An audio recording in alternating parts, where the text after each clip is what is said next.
So many of my students are coming back already, so you will see part of that process. Either you are with us or you are a little away from us, but we are all connected, and that connection is very important. We have also to know that we are increasingly faced with competition, and competition is good. Competition is in a way that will keep us active, and so we have to be prepared for the future, and there is no falling back on laziness. So we have to see that we work hard and we bring ourselves to the next level and constantly help and reach out to the people that need help. And you have received this help, and there's your duty to return that favor back to the people. So it's an honor again to have wonderful people here to address. I won't take too much of your time, but let me start by introducing Congressman Rangel to the stage. He has to leave, and then we also have several other wonderful folks. Congressman Rangel.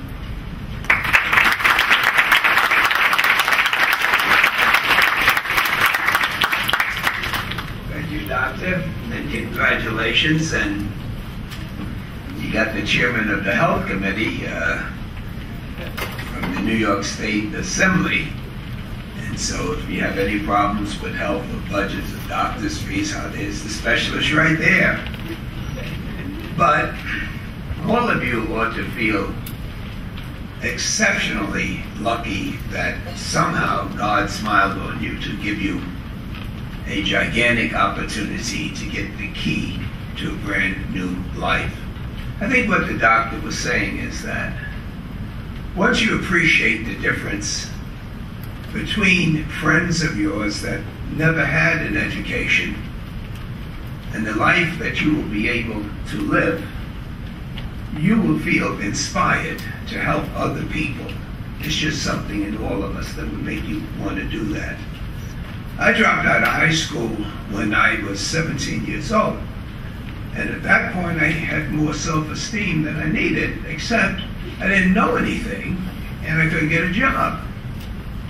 But the difference between the GI Bill to a dropout and becoming chairman of the House Ways and Means Committee, or a member of Congress, or being alive, was all education, education, education. And you're coming along at one of the roughest times in our nation's history. But what a challenge and what an opportunity that you'd have during this economic nightmare that we're going through. And let me be brief and share my views with you. We have the highest unemployment in this country than we've had since the 1930s. We have people who worked all of their lives and through no fault of their own have lost their jobs, and they can't even get unemployment compensation. We have old folks during this rough period of time that can't get out of their homes to get air conditioning. We have veterans on the street, homeless and hopeless and jobless.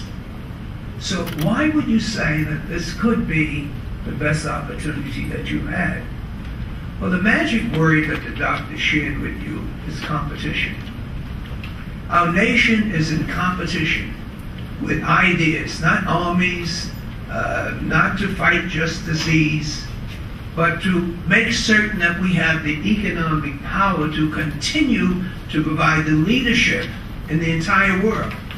This is being challenged by China, by India, and other countries, because they have made education and healthcare a part of their citizenship. So when you're just born, the country says you have to be educated and get some type of healthcare. So if this great country is competing against countries that have national healthcare and national education programs, then if we didn't have a health program and education program where no one would be denied because they can't afford it, we can't afford for you not to succeed. We need your brains to challenge. And what makes this time just so important? Well, We have a deficit that's mind-boggling in terms of double-digit trillions of dollars that we are going to pay more in interest in what we owe than any program we have, including defense. But the thing is, too, that we are involved in a war, 2 wars, and I challenge anyone to say that they believe that we would be in Iraq or Afghanistan if there was no oil in those countries. Is there anyone that thinks we would have been there? Okay. So the question then means that obviously we are so dependent on oil that not only are we prepared to get the spoilage and what happens when you have oil spills, but doesn't that also mean that you are prepared to go to war with a country in order to make certain that this resource that we are dependent on will put America, youth and young people in harm's way because of what? Oil. Our foreign policy, economic policy, is based on our addiction and dependence on fossil fuels. But where do you come into all of this misery and confusion? We have the knowledge and the know-how, and scientists have been able to show it, to get off of the dependency of this addiction. And at the same time, to be able to control global growth so that we don't have an air contaminated by fossil fuels. Well, how is this done? I'll be done if I know. Except I know one thing. You will be able to find out if you decide that you're going to break this mystery that's been broken by Israel, broken by Europe, broken by the Chinese, and being able to take the sun and to be able to take the energy out of the sun to provide the electricity and the energy we need. They can take it out of the wind, out of the water, out of trash, throw away, and we will no longer have to fight to preserve oil, which is dangerous as it is, but the dependency is worse. And then as we fight these wars, you would find that we have more people returning from the war as a result of medical science, where normally the soldiers would die on the battlefield.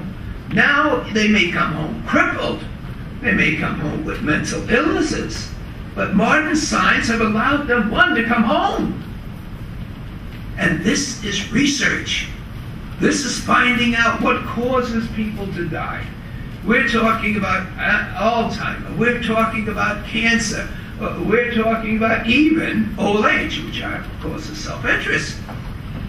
But the people who's going to find out these things will not be our parents and our grandparents, God bless them.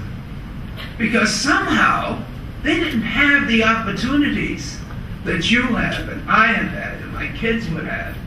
And that is why there will be a lot of people that would miss you at the parties while you're studying and complaining. But remember that you owe an obligation to them to explain why you are doing this. It's not just to help yourself. It's to help our great country, to help your family, to help the community. And all of this means that somehow you have been exposed and given the key. Now, I didn't see Badland Bob Jackson come in here. Is that the leader from the Senate next to you? Oh, I'll be darned. You guys have pulled them out. Listen, ask for money. We don't have any. We'll borrow as much as we can from the Chinese, but it's all local. It's in the city council. It's in the state assembly. But you can break out of this because out of the Depression in the 30s, somebody got ahead. There weren't a lot of poor people jumping off buildings.